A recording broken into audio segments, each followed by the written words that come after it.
So I've been hearing a lot of talks about how Sony's dropping support for the PlayStation 4 pretty soon, if not already. And I mean, it got me thinking about a lot of stuff. See, now since I'm 30 plus, about to be 40 like in a couple of years, I always was used to the fact that you get a system like the PlayStation 2, PlayStation 1, and as long as your disc wasn't scratched or the optical drive wasn't messed up, you could play those games forever. Like, you didn't need to worry about the support of the people manufacturing these things.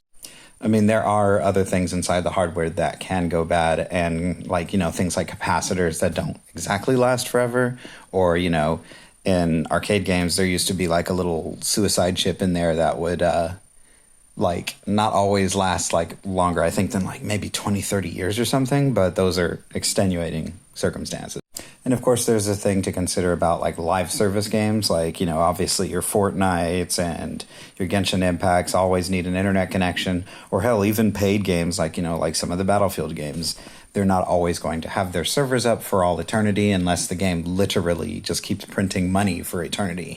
Now, to be fair to Sony, the PS4 has been basically supported for over a decade now, and it was kind of a similar thing with the PS3, if I remember correct. And obviously, like, budgetary constraints for games have been, going up. Like, obviously, there's games that take hundreds of millions of dollars to produce, which is crazy to me. But shoot, with like things going up in price, like everything from insurance to just general goods like food and like just all of the stuff going up in price, you have to like be kind of like lenient about how you think about everlasting support, especially when it comes to tech like video games. Sad reality is that if a lot of these games go offline, that's just like lost media, like plain and simple. But I also can't be too harsh on the people that decide to play free-to-play games, because a lot of people I know are broke. And that includes me, obviously. I have money where it counts, but like, and I've got a roof over my head, all that stuff. But, I'm not going out balling, buying every game, everything I want, et cetera, et cetera.